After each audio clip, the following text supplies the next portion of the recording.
wasalisuha an tu'mina bikutubihi.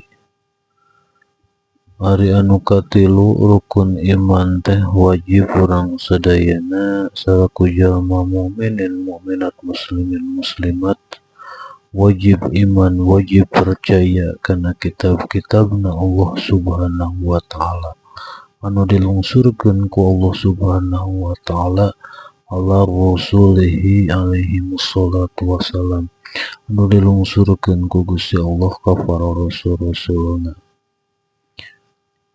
Sadayana kitab anu dilungsurkeun ku Gusti Allah teh nyaeta aya 104 singkatnya 50 ka Kanjeng Nabi Sis, 30 ka Kanjeng Nabi Idris, 10 ka Kanjeng Nabi Ibrahim, 10 ka Kanjeng Nabi Musa sarta acan dipaparin kitab Taurat janten 100.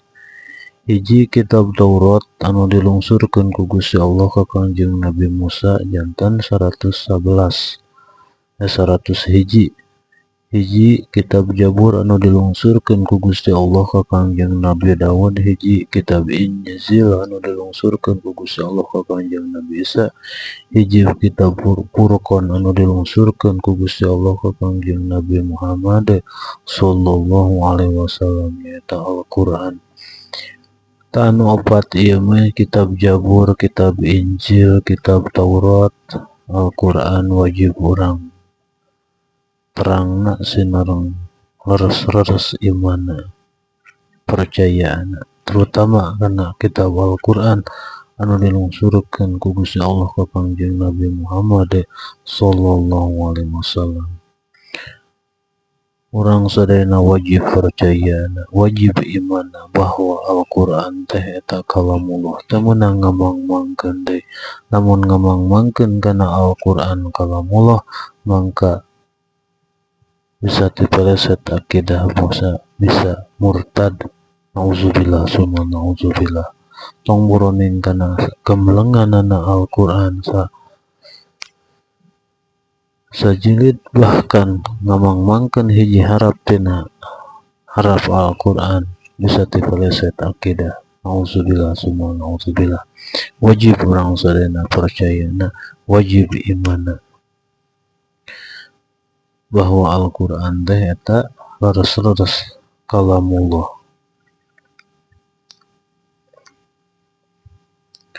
Lajeng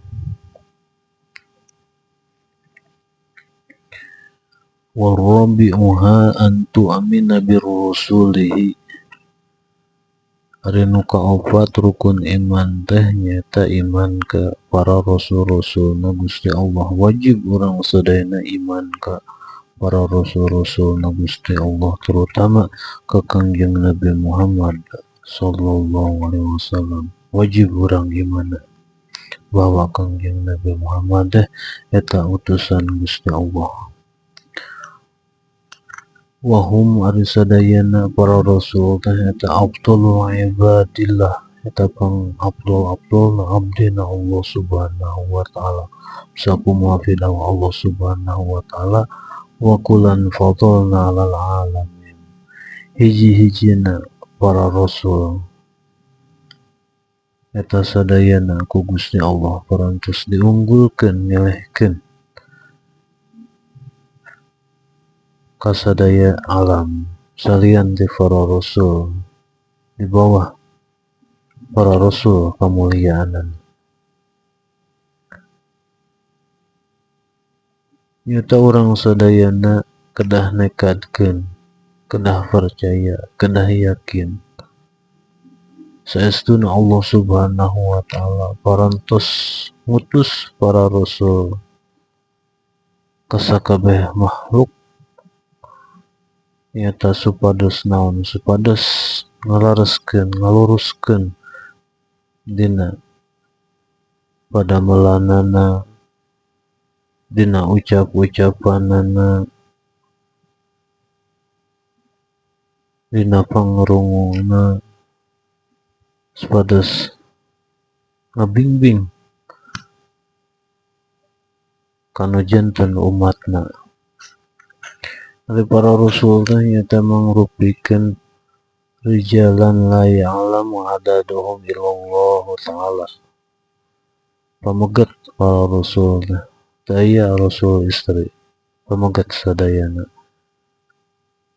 la ya'lamu adadahum daya nu uninga kana seueurna para rasul terkecuali Allah subhanahu wa ta'ala. Pun orang wajib iman wajib apal kanu 25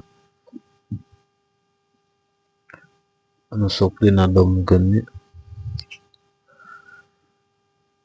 nyaeta Adam, Idris, Nuh, Hud, Soleh, Ibrahim, Lut, Ismail, Ishak, Yakub, Yusuf, Ayub, Shu'aib, Musa, Harun, Zulkifli, Daud, Sulaiman, Ilyas, Yasa, Yunus, Zakaria, Yahya, Isa, wal akhiru khatamul anbiya Muhammad al-Mustafa.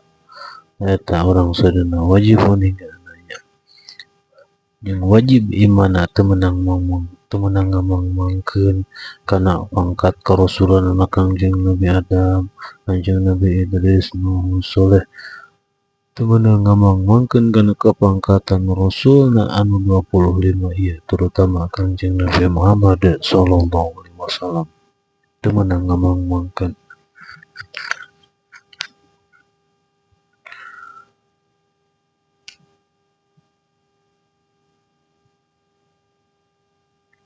Wa annahum shadiquna fi jami'i aqwalihim fi da'watin jeung sakabeh para rasul teh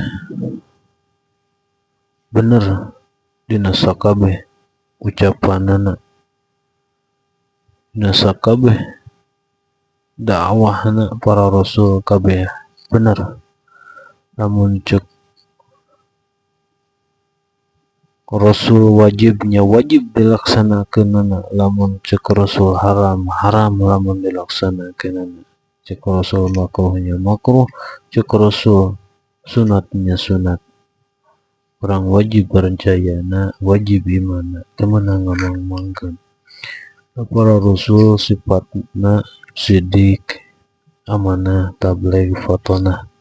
Pembahasanana sifat anu wajib di para rasul, anu mustahil di para rasul, nunang di para rasul. Pembahasanana atosnya dina video satu acan anu ieu mangga we kantun ninggalian dina video waktos ngabahas sifat anu wajib di Gusti Allah, anu mustahil di Gusti Allah, sinareng anu wenang di Gusti Allah. Sifat anu wajib di para rasul, anu mustahil di para rasul, sinareng anu wenang di para rasul. Pembahasan anu atas